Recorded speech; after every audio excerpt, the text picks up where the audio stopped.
Hey everyone, so today we are going to be working on how to find some credible sources for our papers. I know most of us are used to using something like Google or Safari, and we're pulling up all kinds of articles on the internet, but in academia we have to be a little bit more careful about where our sources come from. So I am going to take you on a little tour here of the database. And this is going to help us find those scholarly sources, these ones that are peer-reviewed, that are credible, that most of your professors and all of your other classes are going to want you to be using for your research. So the first thing you're going to do is you're just going to come right on up to links right here on our D2L homepage. And you're going to see that we can click right into the library. So let's click right here into our library page for Temple College. And you're going to see all these different types of options here, but what I want you to focus on is right over here in this toolbar. We're going to come right down here to databases and articles. So click this, and then I want you to hit this little button over here. You're going to see that it's orange and it'll turn black when I highlight it. The all databases A to Z. So let's click into this one. And this is going to come into a whole list here of different types of databases that you can use, depending on what your field is. But I kind of like to keep things just simplified. So what I'm going to do is I'm going to come right here into Academic Search Complete, because this is a pretty comprehensive database. I'm going to sign right in. And this will cover all different types of fields and all different types of maybe research topics that I might be interested in. So you can see here that it gives me a toolbar pretty similar to what I might use like on Google. And I'm just going to type in, let's say I'm looking for social media. And I want to search and see what's available. So you can see here I've pulled up about 99,984 articles on my search. Now I can narrow this down by coming over here, and I want to look at full text. I want to look at the ones that are available for me to read right now. It's going to drop that down by half, but here's the other thing.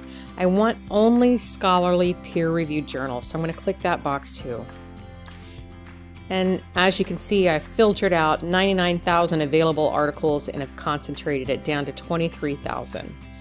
So you can see if you click in to one of these, you're going to have the article available, which you can download and you can read. You can see right here. But I want to give you a little tour of how we might use some of these journals. You can see the authors are posted right here. Here's the sources right underneath. This is an article, so this will help you when you're doing your citation. This is where you can find abstracts. The abstract right here is essentially just a quick overview or summary of what this article is about. So this is really important because you don't want to have to read the entire 20-page article to find out if this source is useful for your argument. So you're going to want to find the abstracts and discern whether this is a useful article for your paper or not. I'm going to show you another little trick here. You can come over here to this side and you can hit Cite. Now these aren't always 100%, but they're at least going to give you a pretty good idea of the information you need to work with. Depending on the field that you're working in, some of you guys might need to write in APA or Chicago, but for our class, we stick with MLA 8th edition. And you can see it's already put this information for me in the appropriate 8th edition MLA format for the works cited. So this is a great thing to be able to copy and paste and use into your works cited for each article that you're using. So take advantage of that. Another thing you can do is, let's say you find some articles, but you don't have time to read them all right now. You're just doing some research. This is a good time to hit the PDF full text, and you can save this to your computer so you can go back and read it later. You can see right here, download that PDF, and it'll save it as a file, and you can go back later and read those great articles when you're doing more of your in-depth study. Now, if I come back here to the first page, let's say I really want to focus my study a little bit more. So let me see if I can find maybe something on cyberbullying in social media. So I'm going to type my other keyword right here into and. Let's see if we can narrow that focus a little bit more. Okay, so we have about 650 articles that concentrate on cyberbullying. So this is something that you can certainly play around with depending on what kinds of information you're hoping to have, or whatever field you might be studying for school.